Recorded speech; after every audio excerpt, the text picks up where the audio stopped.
इस वीडियो में हम बात करने वाले हैं जो प्लांट सेल्स होती हैं और जो एनिमल सेल्स होती हैं कैसे एक दूसरे से डिफरेंट होती हैं, कैसा उनका स्ट्रक्चर होता है, कैसा उनका इंटरनल स्ट्रक्चर होता है। तो सबसे पहले हम जो डायग्राम्स हैं उनको लेबल कर लेते हैं। फर्स्ट ऑफ ऑल डायग्राम है यहाँ पे प्लांट सेल का। तो प्लांट सेल के पास सबसे जो आउटर कवरिंग होती है that is known as cell wall. सबसे जो आउटर कवरिंग होती है that is known as cell wall. Plant cell के सबसे बाहर वाली जो लेयर होती है उसको हम बोलते हैं सेल वॉल। उसके बाद इस सेल वॉल के अंदर एक और लेयर पाई जाती है, सेल वॉल के अंदर एक और लेयरिंग पाई जाती है जिसको नाम देते हैं सेल मेम्ब्रेन। अब यहाँ पे सेल का 70 to 80% जो बाहर होता है वो ऑक्यूपाई कर रखा होता है वैक्यूल्स ने। अब वैक्यूल्स के अंदर क्या होता है, वैक्यूल्स के अंदर होता है कुछ एक्स्ट्रा मटेरियल जो प्लांट सेल के लगभग किसी काम का नहीं होता है। तो जो 90% या 70 to 80-90% जो वेट होता है वो ऑक्यूपाई कर रखा, स्पेस जो ऑक्यूपाई कर रखा होता है वो होता है इस लार्ज वैक्यूल ने। वैक्यूल कितना बड़ा होता है देखो, इस वैक्यूल की वजह से प्लांट सेल में, इस वैक्यूल के प्रेजेंस की वजह से प्लांट सेल में जो न्यूक्लियस होता है वो साइड में मिलता है, सेंटर में नहीं मिलता है, वो न्यूक्लियस मिलता है साइड में। अब न्यूक्लियस के साथ अटैच रहती है हमारी एंडोप्लाज्मिक रेटिकुलम।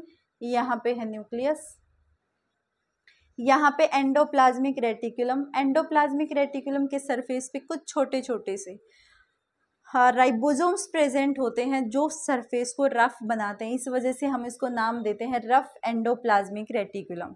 उसके बाद स्मूथ, ये जो रफ एंडोप्लाज्मिक रेटिकुलम पे राइबोसोम है वो हमारे प्रोटीन की सिंथेसिस कराने में हेल्प करते हैं, एनिमल या लिविंग बींग्स की। उसके बाद है स्मूथ एंडोप्लाज्मिक रेटिकुलम।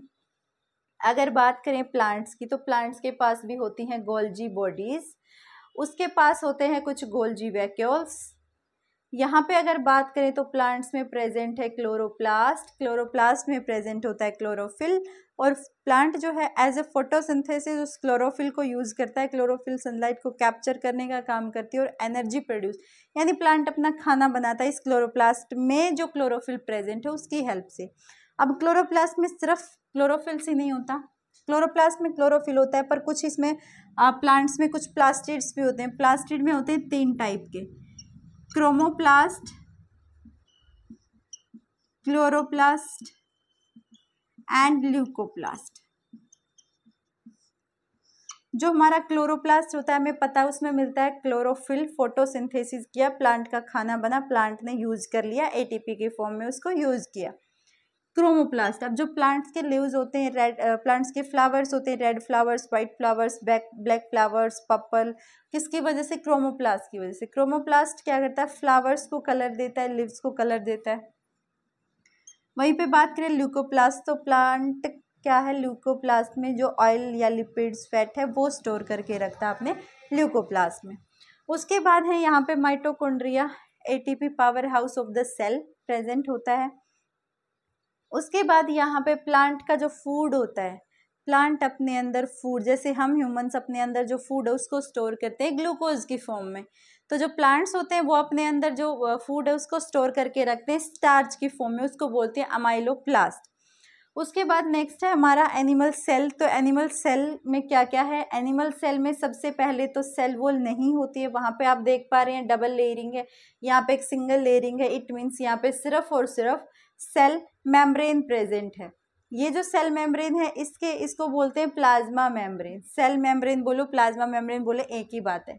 अब ये जो प्लाज्मा मेम्ब्रेन है इसके अंदर की ये कैविटी उसको बोलते हैं साइटोप्लाज्म, जहाँ पे बाकी ऑर्गेनली, ऑर्गेनली मीन्स वहीं पे हमारा माइटोकॉन्ड्रिया, हमारी गोल्जी अपरेटस, हमारा राइबोसोम, हमारे स्मूथ एंडोप्लाज्मिक रेटिकुलम, सारी ऑर्गेनली वहीं रहती हैं साइटोप्लाज्मा के वैक्सी फ्लूइड में। उसके बाद यहाँ पे होते हैं राइबोसोम्स, ये होती है हमारी एंडोप्लाज्मिक रेटिकुलम। यहाँ पे प्रेजेंट है कुछ अलग राइबोसोम जो प्रोटीन की सिंथेसिस कराते हैं। एक चीज यहाँ पे और यहाँ पे, प्लांट में हमने देखा कि जो न्यूक्लियस था वो बिल्कुल यहाँ पे था, साइड में था।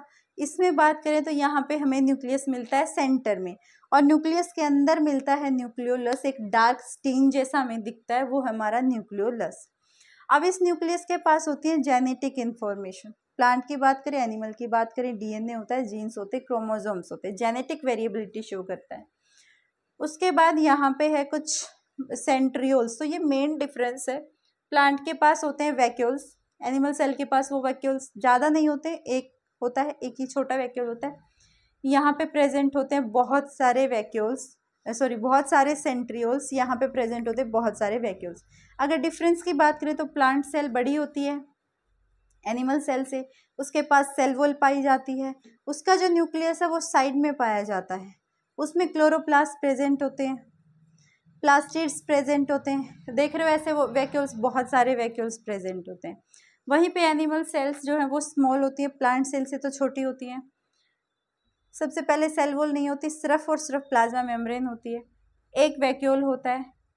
खुद न्यूट्रिशन सिंथेसाइज नहीं कर सकते हैं हम, क्योंकि हम डिपेंड करते हैं प्लांट्स पे। प्लांट्स फोटोसिंथेसिस करके हमारे लिए फूड प्रिपेयर करते हैं, देन हम उस फूड को कुक करके अपने लिए प्रिपेयर करते हैं।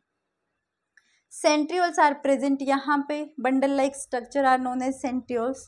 Nucleus is present in the centre, main difference also, यहाँ पे सेंटर में, यहाँ पे हम देख रहे हैं साइड में न्यूक्लियस प्रेजेंट है। तो ये था हमारा छोटा सा topic, difference between plant cell और एनिमल सेल। बहुत सारे बच्चे प्लांट सेल में और एनिमल सेल में कंफ्यूज रहते हैं कि प्लांट सेल में क्या है और एनिमल सेल में क्या है। तो